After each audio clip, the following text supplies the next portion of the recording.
All right. Good afternoon. I am Michael Cassell, and today I'll be presenting my global HRM project on Starbucks and Japan. I will delve into the intricacies of international business and HR strategies in my country of choice, being Japan. So, first, we'll start off with the region and country overview.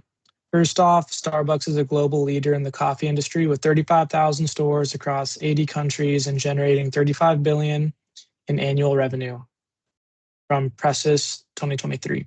Next, Japan has a distinct culture in the service industry of quality and customer experience. Starbucks aligns well with and can aim to elevate it in such a country as Japan. Research must be done as well, due to Japan having many local, domestic, and international coffee shops established in the country and in the markets. Lastly, Starbucks must adapt to the big bustling cities such as Tokyo and Osaka, but also the smaller quaint towns, and also learn of the smaller local coffee shops who may dominate in certain areas. Something that sets Japan apart from most countries is their societal focus on harmony. This is a foundational principle of the nation where millions are bought into collective well being, cooperation, and deference to the group over personal interests from the Japanese government 2014.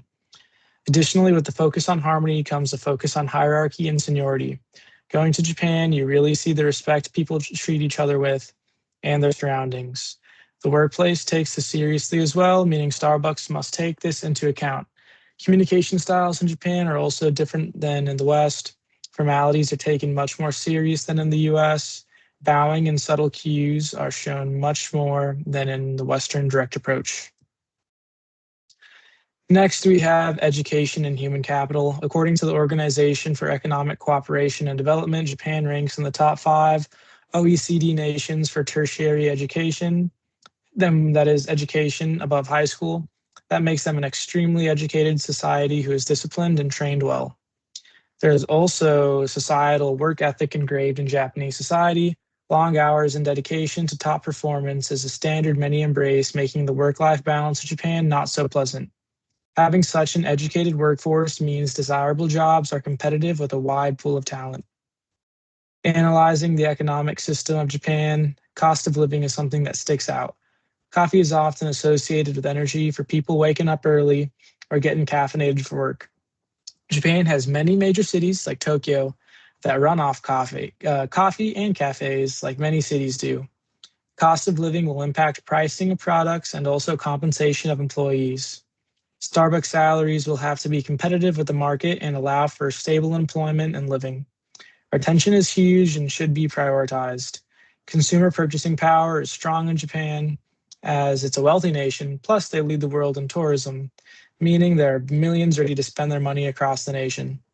Starbucks must focus on strategies that align with Japan's focus. Figuring out the best way for long-term sustainment and growth should be a priority. Japan has strong labor laws and employee protections in place that Starbucks must be aware of and follow. The Labor Standards Act in Japan regulates a 40-hour work week and mandatory overtime pay and protects against unfair dismissal. This means hiring, compensation, and termination all have strict laws that Japan must take very serious. Precautions must be taken in scheduling of employees and ensuring safety too. Due to training costs and dismissal difficulties, retention must be prioritized and incentives should be available. For expat selection, adaptability is one of the most important traits. Starbucks needs people who are capable and excited to embrace Japanese culture by themselves or with their family. Not only must one adapt to their personal life, they must also do so professionally. Cross-cultural abilities are crucial as one must understand norms, hierarchy, and social cues. One must be proficient in interpersonal skills and be able to establish rapport quickly. Building trust and confidence with those around you is key. In order to effectively train and develop, you must understand your people and their culture. Awareness training is really important to understand how to work with the values of your customers and employees. You must ensure you hire employees who will uphold high standards at all times, which is something ingrained in Japanese service culture. Communication is important too, as you must make sure the subtleties of Japanese communication is understood and worked with effectively. Continued development is crucial for employees too, as they need to feel supported and as if they have a future with the company.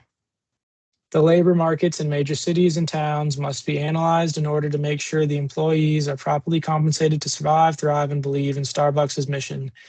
Major cities may pay more than smaller towns to match the local rates and pay. Starbucks must align with provincial laws to ensure all operations are sound across the nation. The expat employees must be provided for in travel, adjustment, and support in setting up and succeeding in their new home. Incentives and bonuses will also play a large role in supporting the employees to stay and give their all. To conclude this presentation, success for Starbucks in Japan is primed as long as they take heed of these key points.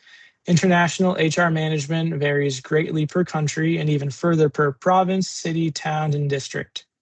Japan has their own unique culture, legal framework, and economic environments that impact how Starbucks should approach management efforts. These factors all play roles in how HR policies must be planned and implemented. A long-term vision must be adopted to retain employees and customers in Japan. And then here's my works cited. Thank you.